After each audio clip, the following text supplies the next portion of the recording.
नमस्कार दोस्तों, मैं हरि गोविंद मिश्र और आप देख रहे हैं YouTube channel Bharat Darshan with Hari. तो दोस्तों, आप लोगों का स्वागत है झांसी के किले के पार्ट 2 में। चलिए, जो बचा हुआ हिस्सा है उसको इसमें देखते हैं। दोस्तों, किला इतना बड़ा है कि इसको मैं बहुत छोटा नहीं कर सकता। छोटा करूँगा तो बहुत सारी जानकारियाँ छूट जाएंगी। ये उन लोगों के लिए है जो हिस्ट्री जानने की इच्छा रखते हैं, जो किले को पूरी तरह से समझने की इच्छा रखते हैं। लास्ट में एक छोटा सा ब्लॉग बना दूंगा जिसमें किले को संक्षिप्त रूप से दिखाया जाएगा। तो चलिए दोस्तों, इस पार्ट को शुरू करते हैं। आपको दिखाते हैं झांसी का किला पार्ट 2। फूल देखिए, यहाँ खींचे लायक है। फूल कितने सुंदर लग रहे हैं। आइए, यहाँ बैठा है। यहाँ देखिए पीछे कितने सुंदर प्यारे फूल खिले हुए हैं। बेली की तरह हैं, लेकिन बेली नहीं है।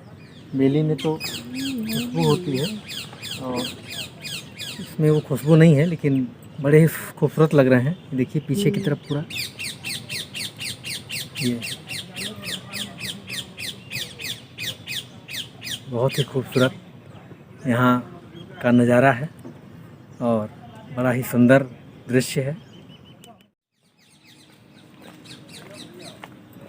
खूबसूरत फूल लगाए गए हैं। इसका डाला लगता है। इधर गमले में लगा दीजिए।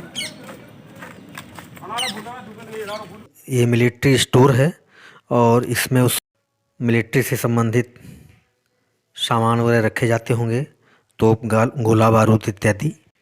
कुछ अलग तरीके से बना हुआ है और ये एक तरह से गुप्त स्थान के रूप में भी है, जिसमें दुश्मनों को पता न लगे कि सैन्य साजो सामान कहाँ रखा हुआ है।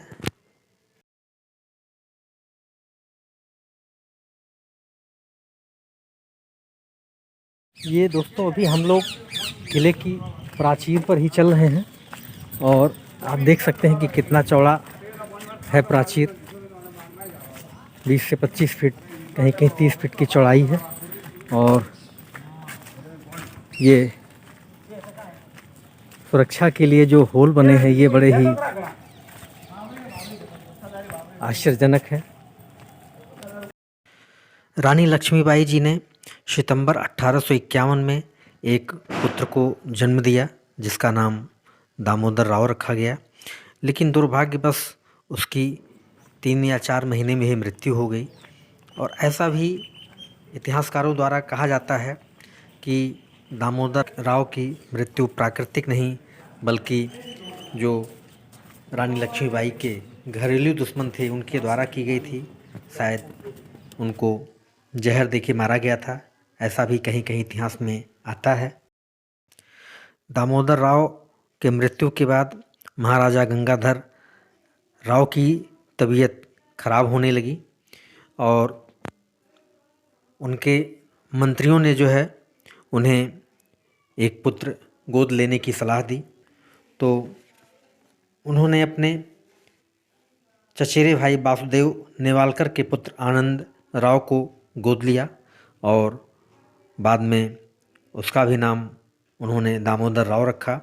और पुत्र गोद लेने के दूसरे ही दिन महाराजा गंगाधर राव की मृत्यु हो गई। अंग्रेज़ों की राज्य हड़प नीति के तहत इसका मुकदमा अंग्रेज़ी अदालत में चला, जिसे अंग्रेज़ी अदालत ने इसे खारिज कर दिया और महाराजा गंगाधर राव के खजाने को जब्त कर लिया। इसके बाद महारानी लक्ष्मीबाई को रानी महल में रहना पड़ा, जो कि यहाँ से थोड़ी दूरी पर है। और चलते हैं इस पे, थोड़ा हम देखते हैं, आप मत जाओ। अरे यहाँ से, अरे यहाँ से भी है भाई। इधर से चलो या उधर से चलो, बात वही हुई मैडम जी।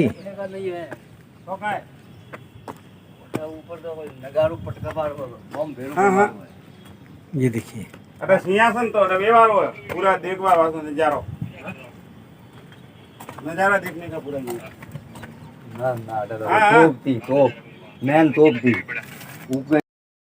दोस्तों यहाँ के कण कण में वीरता का एहसास हो रहा है और ऐसा लग रहा है कि जैसे मैं भी झांसी की रानी के समय में रहा हूँगा और मैंने भी उनका साथ दिया होगा। इसलिए इस किले से मुझे बहुत लगाव सा हो रहा है और ऐसा लग रहा है कि जैसे यहाँ बहुत सारी जगहें जो है जानी पहचानी हैं, देखी हुई हैं, यहाँ मैं पहले भी रहा हूँ। पता नहीं ये मेरा भ्रम है या सत्य है, लेकिन यहाँ मुझे ऐसा लग रहा है कि जैसे मैं पहले भी आ चुका हूँ, जो कि हकीकत में मैं पहली बार यहाँ आया हूँ।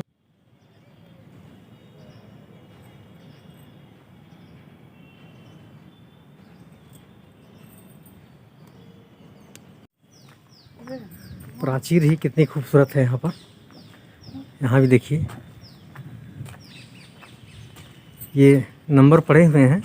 हमें लगता है उस समय ये अंदर क्या है, अंदर भी कमरे जैसा बना हुआ है। अरे रुको, देख के जाना। ये देखो, ये यहाँ से भी सब सुरक्षा के दृष्टिकोण से बने हुए हैं।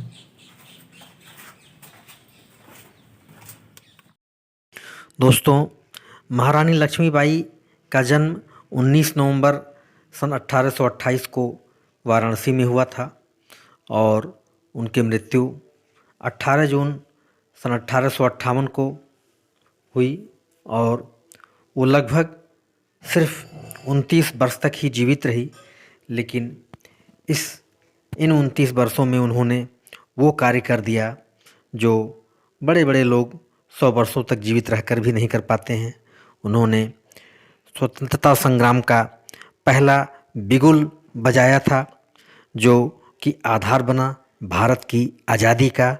लोगों के जनमानस में इस लड़ाई का इतना प्रभाव पड़ा कि वो आज़ादी के लिए लड़ने के लिए सोचने लगे, तैयार होने लगे और उसकी एक तरह से नींव पड़ गई और लगभग उसके 90 वर्षों बाद हमारा देश भारत अंग्रेज़ों के चंगुलों से पूरी तरह से आज़ाद हुआ। तो इसमें ये निश्चित रूप से कहा जा सकता है दोस्तों कि महारानी लक्ष्मीबाई ने आज़ादी का जो पहला बिगुल बजाया था वो एक तरह से आज़ादी के लिए नींव का पत्थर साबित हुआ और जिससे कि हम लोग आज स्वतंत्र भारत में आज़ादी का जश्न मना रहे हैं और स्वतंत्रता की सांस ले रहे हैं। इधर कमरे हैं, इधर कमरे हैं। ये देखिए, इधर ये हॉल टाइप का बना हुआ है जिसका शायद मरम्मत का कार्य चल रहा है। इसमें होना चाहिए दोस्तों, संरक्षण ज़रूरी है क्योंकि ये हमारी धरोहरें हैं, ये हमारे इतिहास की निशानियां हैं। अगर हम इनको संरक्षित नहीं करेंगे तो आने वाली पीढ़ी हमारे अपने इतिहास को कैसे जान पाएगी। ये इसके लिए बहुत ज़रूरी है। देखिए,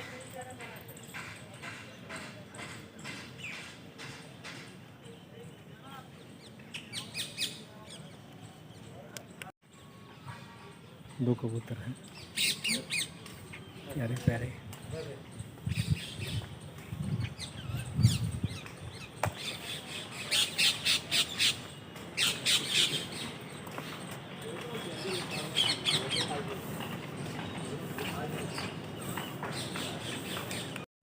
आइए भाई, झांसी की रानी।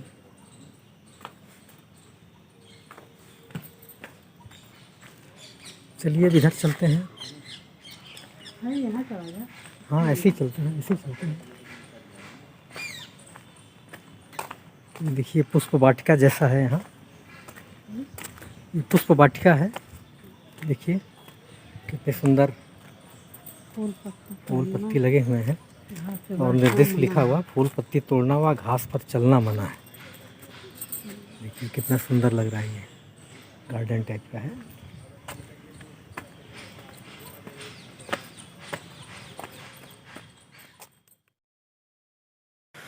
दोस्तों, आइए अब आपको महल में स्थित दीवाने आम और दीवाने खास जगह दिखाते हैं। ये बाईं हाथ की तरफ जो घास आपको दिखाई दे रही है, इसके इधर दीवाने आम हुआ करता था और ये दाहिनी हाथ की तरफ ये जो आर्च टाइप के बने हुए हैं, ये दीवाने खास हुआ करता था। जब राजा गंगाधर राव को अपने किसी खास मेहमान से मिलना होता था तो वो इसी में दीवाने खास में मिलते थे। बाद में अंग्रेज़ों का कब्जा हो जाने के बाद अंग्रेज़ों ने इसे दीवाने खास को बंद कर दिया। और देखिए इस पे एक डेट भी पड़ी हुई है, और वो इसे पानी के स्टोरेज के रूप में इस्तेमाल करते रहे। ये पंचमहल भवन के बारे में लिखा हुआ है।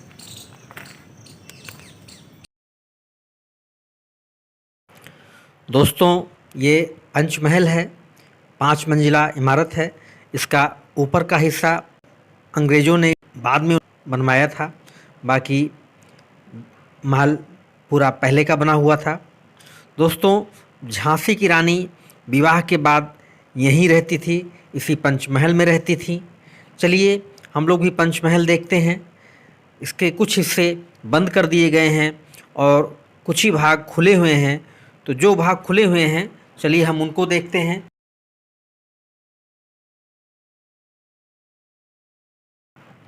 दोस्तों चलिए चलते हैं पंचमहल के अंदर। ये अंदर जाने का रास्ता है। अंदर रोशनी की कमी लग रही है, थोड़ा अंधेरा है, लेकिन जो खिड़कियां बनी हुई हैं उनसे रोशनी छन के आ रही है। और ये देखिए कितना लंबा हॉल बना हुआ है सीधा, और दोनों तरफ हॉल के दोनों तरफ बरामदे बने हुए हैं। और ये शायद झांसी की रानी लक्ष्मीबाई का सभागार रहा करता रहा होगा। यहाँ ये कारीगरी देखिए, ये जो मेहराब जैसे बने हुए हैं इन पर भी चित्रकारी की गई है। आर्च जैसा जो बना हुआ है, बड़ा ही उत्कृष्ट और सुंदर नमूना है ये वास्तुकला का। ये आज से लगभग 500 साल पहले का निर्माण है। देखिए कितनी सुंदर तकनीकी का इसमें इस्तेमाल हुआ है।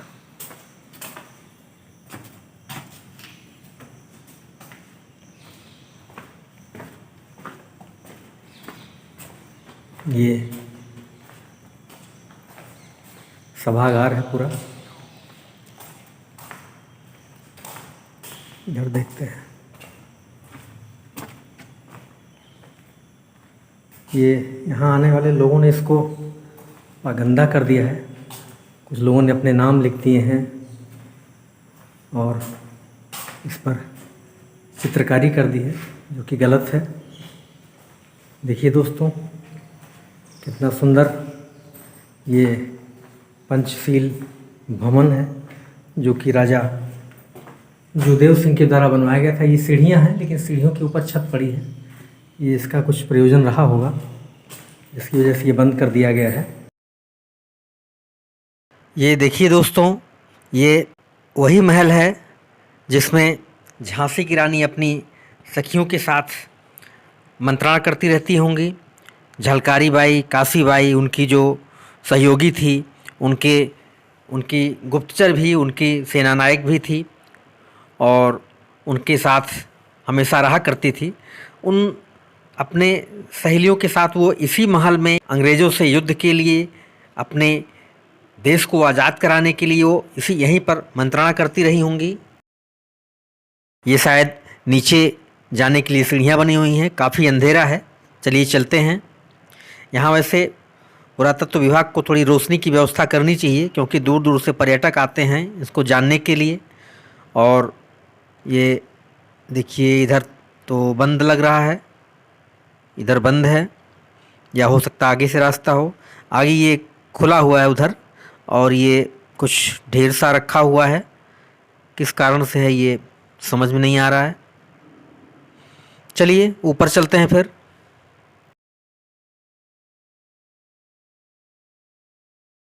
तो दोस्तों ये रहा पंचमहल। इसी में वो महाराजा गंगाधर राव के साथ रहती थी, और इसी में सभागार भी है।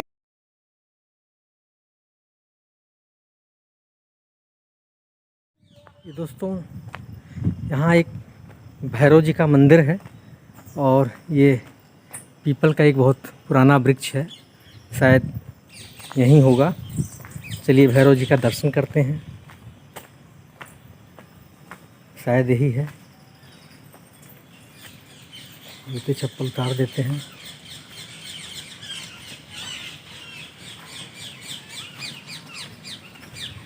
जय भैरव बाबा की जय।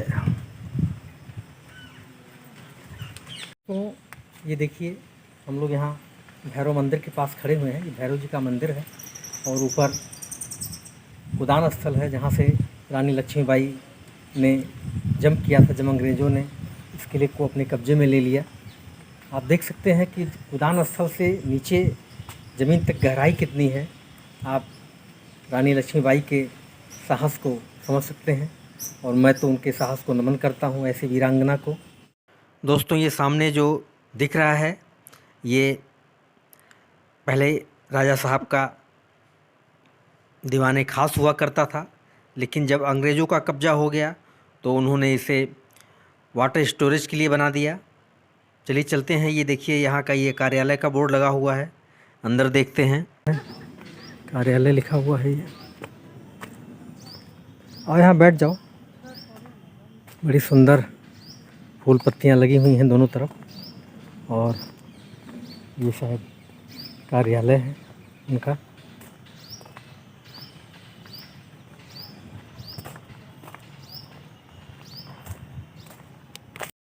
ये इधर देखिए दो आर्च जैसे छत दिखाई दे रहे हैं और पीछे पानी के पाइपिंग का कुछ सिस्टम है, इसे बाहर से बंद कर दिया गया है। ये देखिए शायद स्टोरेज रहा हो वाटर का यहाँ पर अंग्रेज़ों के समय।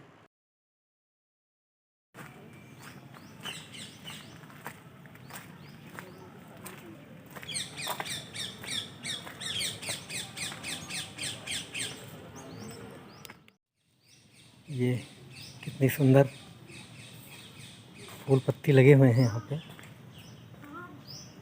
ये सुंदर कुर्सियाँ लगी हुई हैं। ये तो हमें लगता है कि बाद में लगी हैं।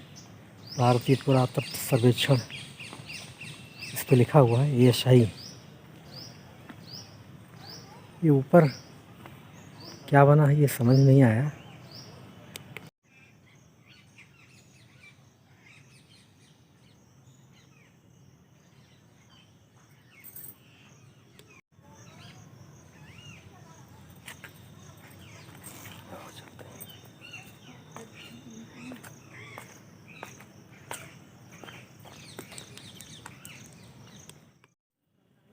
ये कुदान स्थल आमोद बाग पंचमहल। और चलते हैं इधर आमोद बाग की तरफ चलते हैं। आमोद बाग इधर है, ये यही तो है। यही है। हाँ।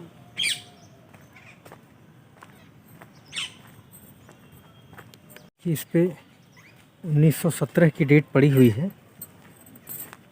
ये क्या चीज़ है ये देखना पड़ेगा।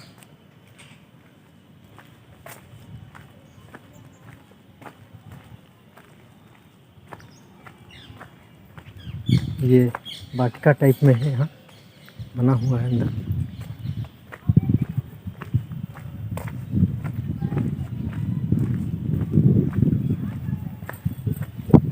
हवा ये है कि बड़ी अच्छी लग रही है यहाँ, क्यों? और मौसम भी आज ठीक है, बारिश नहीं है। और नहीं अच्छा होता तो यहाँ हाँ, धूप में कोई इतना टहल पाता। गर्मी में नहीं टहल पाते। चलिए दोस्तों अब इधर चलते हैं। इधर जो है फांसी घर है और शंकरगढ़ में शंकर जी का मंदिर है। ये बाईं हाथ की तरफ दोस्तों फांसी दी जाती थी। यहाँ महाराजा गंगाधर राव के समय में बाईं हाथ की तरफ फांसी घर हुआ करता था। बाद में अंग्रेज़ों के जब कब्जे में आ गया तो फांसी घर को वे भी इस्तेमाल करते थे। उन्होंने भी बहुत सारे क्रांतिकारियों को यहाँ फांसी दी होगी।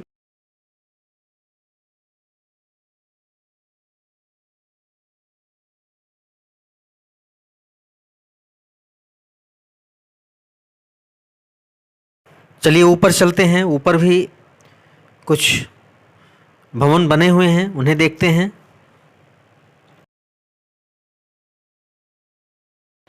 ये देखिए ऊपर एक बड़ा सा कमरा बना हुआ है और इसमें चारों तरफ से खिड़कियां भी हैं। ये ऊपर से खुला हुआ है, इसका प्रयोजन नहीं समझ में आ रहा है, क्या प्रयोजन रहा होगा इसको ऊपर से खोलने का,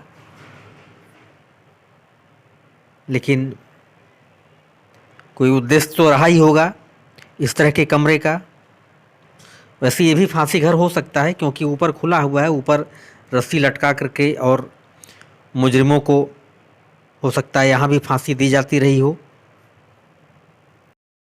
शंकरगढ़, शंकरगढ़ मतलब शंकर जी का गढ़। आइए चलते हैं, दर्शन करते हैं शंकर भगवान जी के, महादेव जी के।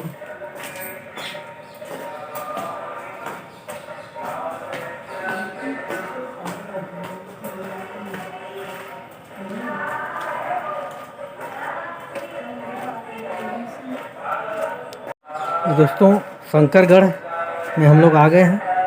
ये देखिए शंकर जी का बहुत ही प्राचीन मंदिर है, उस समय का, महारानी लक्ष्मीबाई के ही समय का है ये।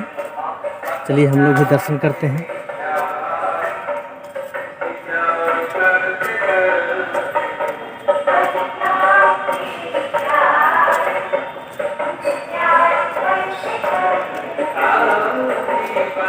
चलिए जूता चप्पल उतार देते हैं।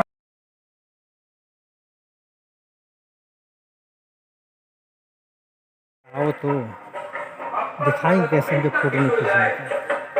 जिंदगी भर का मोहब्बत अगर मिलकर बिछड़ जाए तो जिंदगी भर का रोग लग जाए। इस प्रेम के रोग को क्या नाम?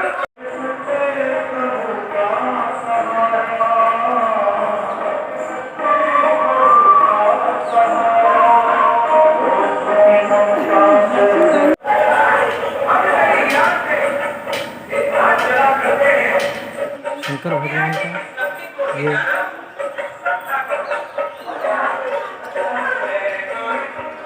देखिए बिल्ली मौसी भी बैठी हुई है यहाँ, सोच रही हैं कि कौन है ये।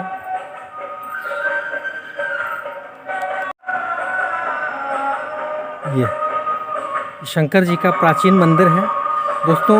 ऐसा लिखा हुआ है कि यहाँ रानी लक्ष्मीबाई रोज़ शंकर जी की पूजा अर्चना करने के लिए स्वयं आती थी, और ये बुंदेल और राजपूत स्थापत्य कला का बहुत ही सुंदर नमूना है, और अंदर ग्रेनाइट की बनी हुई बहुत ही सुंदर मूर्ति है भगवान शंकर की, शिवलिंग है।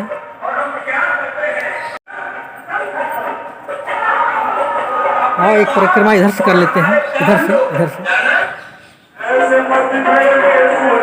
एक परिक्रमा कर लेते हैं।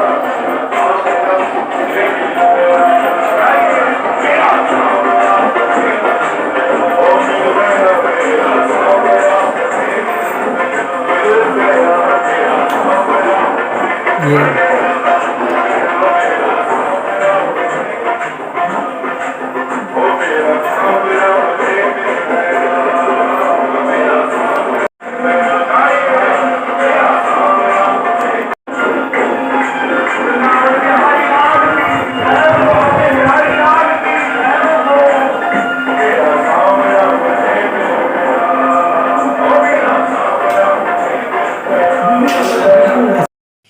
दोस्तों पुजारी जी ने बताया कि ये झांसी की रानी का चित्र तभी का है, और तभी से इस शिव मंदिर में यहाँ रखा हुआ है।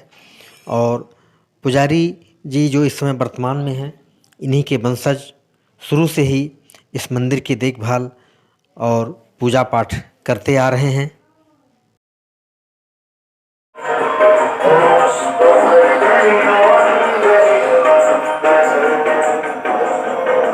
दोस्तों चलिए इस ब्लॉग को भी एंड करते हैं, पार्ट 2 को भी। इसमें हमने आपको प्राचीर, जो झांसी के किले की प्राचीर बची थी वो दिखाई, और प्राचीर से फिर नीचे उतर करके हमने आपको झांसी की रानी का पंचमहल दिखाया, दीवाने खास दीवाने आम बताया, और आमोद वाटिका दिखाई। चलिए दोस्तों इस ब्लॉग को एंड करते हैं, मिलते हैं फिर नेक्स्ट ब्लॉग में, तीसरे ब्लॉग में, और जो बाकी बचा हुआ स्थान है वो दिखाते हैं। बने रहिए दोस्तों हमारे चैनल के साथ। अगर वीडियो अच्छा लगा हो तो इसे लाइक कीजिए, शेयर कीजिए अपने दोस्तों को। और दोस्तों अगर चैनल पर नए हो तो इसको सब्सक्राइब कर लीजिए, साथ में बेल आइकन बटन भी प्रेस कर दीजिए, जिससे कि हमारे आने वाले हर वीडियो का नोटिफिकेशन आपको मिलता रहे। तो चलिए दोस्तों, इस ब्लॉग को एंड करते हैं, मिलते हैं फिर झांसी की रानी के किले के तीसरे एपिसोड में। तब तक के लिए नमस्कार, जय श्री राम, जय हिंद, जय भारत।